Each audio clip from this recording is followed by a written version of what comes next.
এবার আসো মৌলের প্রতীক কি। মৌলের প্রতীক হচ্ছে কোনো মৌলের ইংরেজি বা ল্যাটিন নামের সংক্ষিপ্ত রূপকে প্রতীক বলে।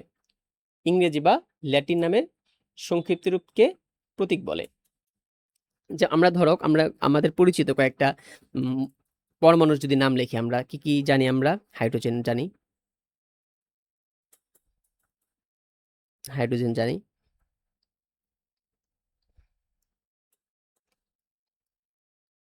তারপর কি জানি? অক্সিজেন জানি,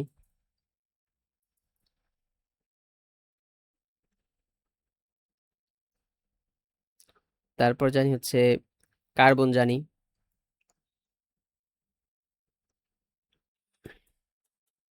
তারপর সোডিয়াম জানি।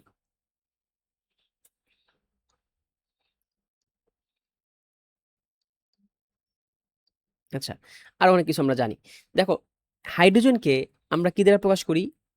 এইচ দ্বারা প্রকাশ করি, বড় হাতের এইচ দ্বারা প্রকাশ করি। তো তাহলে আমরা যখনই দেখি বড় হাতের এইচ, তখন আমরা বুঝি এটা হাইড্রোজেন। তাহলে এই যে হাইড্রোজেনের জন্য এইচ, বড় হাতের এইচ, এটা হচ্ছে তার প্রতীক।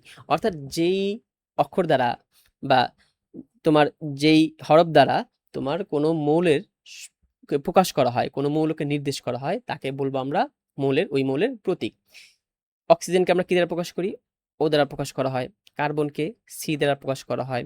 সোডিয়ামকে সোডিয়ামকে এন এ দ্বারা প্রকাশ করা হয়। এন এ মানে হচ্ছে সোডিয়াম। এন এ মানে হচ্ছে সোডিয়াম। এটা তোমার ল্যাটিন নাম। সোডিয়ামের ল্যাটিন নাম হচ্ছে ল্যাটিন নাম হচ্ছে নেট্রিয়াম। ল্যাটিন নাম হচ্ছে নেট্রিয়াম। নেট্রিয়াম।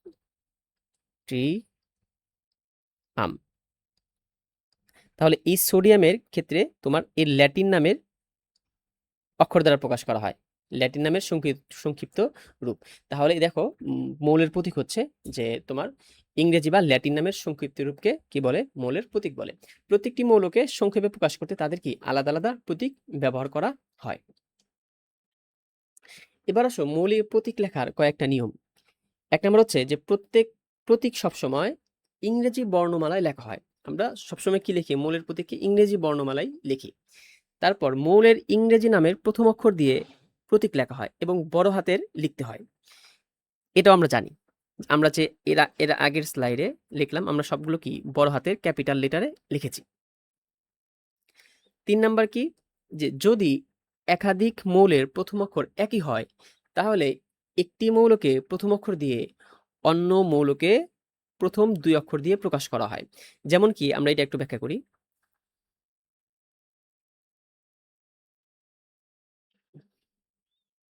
উম এই যে এটা আমরা করব।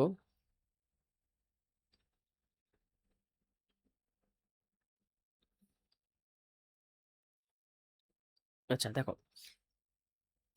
যেমন কার্বন, কার্বন। তাহলে আমরা সি দ্বারা আরো কয়েকটা মৌলের নাম লিখি। কার্বন, তারপর হয় হচ্ছে ক্যালসিয়াম, ক্যালসিয়াম,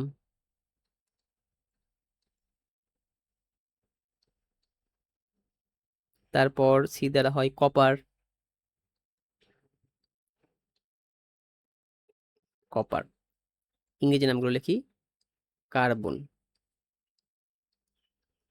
এটা হচ্ছে ক্যালসিয়াম,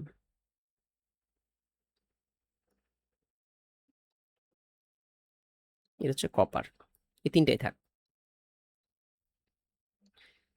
তাহলে নিয়মটা কি? নিয়মটা হচ্ছে যে মৌলের এটা একাধিক মৌলের প্রথম অক্ষর যদি একই হয়, তাহলে একটি মৌলকে প্রথম অক্ষর দিয়ে আর অন্য মৌলকে প্রথম ২ অক্ষর দিয়ে প্রকাশ করা হয়।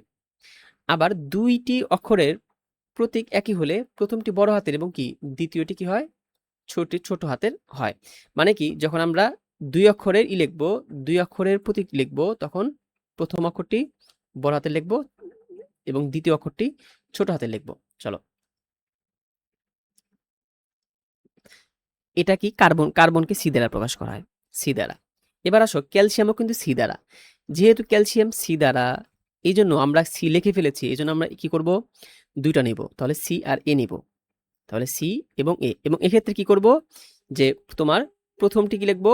বড় হাতের লিখবো এবং দ্বিতীয়টি ছোট হাতের লিখবো। তাহলে এটা লিখবো সি এ, এটা লিখবো হচ্ছে দেখো এটাও কার্বন দ্বারা গঠিত, সরি কি সি দ্বারা গঠিত, তাহলে এটা প্রথম দুই অক্ষর লিখবো সি ইউ, তাহলে সি লিখবো বড় হাতের, তাহলে এটা লিখবো ছোট হাতের। তাহলে এভাবে তোমার মৌলের প্রতীকগুলো লেখা হয়। অনেক সময় দেখা যায় যে, যেমন ধরো অনেক সময় দেখা যায় যে আমরা যে মৌলটার নাম বলছি এটার সাথে প্রথম অক্ষরটা মিলছে না, প্রতীকটা মিলছে না। যেমন ধরো আমরা লিখি যদি সোডিয়াম, সোডিয়াম, সোডিয়াম, এর প্রতীক আমরা লিখছি এন এ, এন এ। তো সোডিয়াম তো এন এ দ্বারা শুরু হবে না, তাই না? তাহলে এইগুলা ক্ষেত্রে, তারপর দেখো আমরা যদি মার্কারি আরো দু একটা লিখি, মার্কারি, মার্কারি বা পারদ যেটাকে বলা হয়, মার্কারিকে প্রকাশ করি আমরা এইচ জি দ্বারা, এইচ জি দ্বারা। তারপর গোল্ড বা সোনা, গোল্ডকে আমরা লিখি হচ্ছে এ ইউ দ্বারা, এ ইউ দ্বারা। তারপর রূপা বা সিলভার, সিলভারকে প্রকাশ করা হয় এজি দ্বারা, সিলভারকে প্রকাশ করা হয় এ জি দ্বারা। তাহলে এইগুলোর ক্ষেত্রে কি হয়, এইগুলোর ক্ষেত্রে যেটা হয় এগুলো হচ্ছে এদের ল্যাটিন নামটা লেখা হয়, এদের ল্যাটিন নামের প্রথম অক্ষর, প্রথম দুই অক্ষর লেখা হয়। এদের কি করা হয়, ল্যাটিন নামের, ল্যাটিন নামের, ল্যাটিন নামের ফার্স্ট দুই অক্ষর, ফার্স্ট দুই অক্ষর দ্বারা এদের প্রকাশ করা হয়, লেখা হয়। এমন কয়েকটা মৌল হচ্ছে এই যে এইগুলা, যে কি কি দেখো, যেমন সোডিয়াম, সোডিয়ামকে প্রকাশ, সোডিয়ামের ল্যাটিন নাম হচ্ছে নেট্রিয়াম, এই জন্য কি একে তোমার এন এ দ্বারা প্রকাশ করা হয়। তারপর কপার, কপারের ল্যাটিন নাম হচ্ছে কাপ্রাম, তাহলে কাপ্রাম এই জন্য একে সিইউ দ্বারা প্রকাশ করা হয়। পটাশিয়ামের হচ্ছে ক্যালিয়াম, এই জন্য পটাশিয়ামকে কে দ্বারা প্রকাশ করা হয়।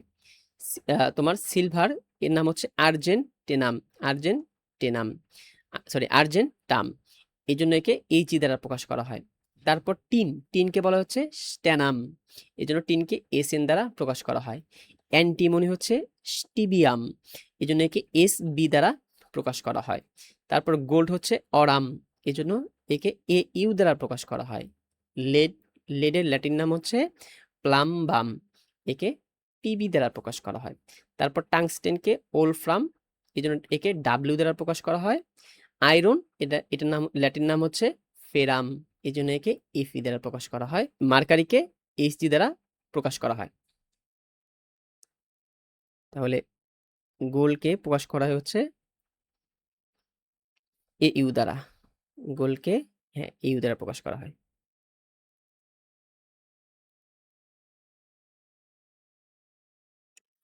এবার আসো সংকেত, সংকেত কি?